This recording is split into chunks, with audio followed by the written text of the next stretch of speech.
The main results of the study were that screening with chest CT reduced the number of lung cancer deaths by about 20% in comparison to screening with chest X-ray, which is now thought not to be effective. A chest X-ray and a CT both use X-ray radiation in order to take pictures, but the difference is that the CT scan actually produces image slices throughout your chest.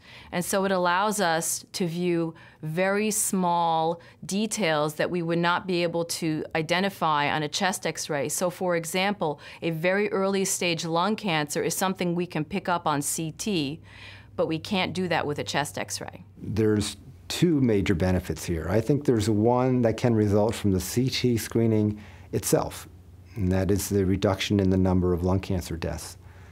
But I think another big advantage, and arguably even a bigger advantage, is that this gives us an opportunity to develop ways of better communicating to the public what are the benefits and harms associated with medical treatment, and help them make decisions that are best for them. False positives do happen with low-dose CT scans. A false positive is finding something that could potentially be a lung cancer, but isn't. The major harms with regard to the CT screening are the false positive results, which occur in about a third of the participants. On the plus side, though, the false positive results generally don't require anything more than a follow-up non-contrast CT scan. Another possible harm associated with the CT screening is overdiagnosis, where we diagnose a case of lung cancer that would not otherwise have become clinically significant. And then thirdly, there's the issue of the radiation exposure. Although the doses associated with the current CT scanners, the current CT screening technique, are so low that it's believed that the benefits would far outweigh the harms. For a low-dose CT screening, the amount of radiation delivered to a patient is approximately equal to 10 to 15 chest X-rays. A low-dose lung cancer screening CT is a fairly straightforward procedure. You come into the CT room, you're wearing a hospital gown, you lay on a scanner table, you are then slide on the scanner table into a donut-shaped machine, that's the CT scanner.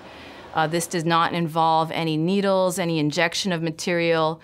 A technologist will ask you to hold your breath, and they take some very preliminary images just to kind of get the lay of the land and see where the top of your lung starts and the bottom extent of it. And then for the actual CT screening, you hold your breath for about 7 seconds. You let go of your breath, and you're let go from the scanner room. So the whole time you're in there is no more than 5 minutes. My first piece of advice to a heavy smoker is to stop smoking. It's well known that that has a far better effect on health than anything else that we can do.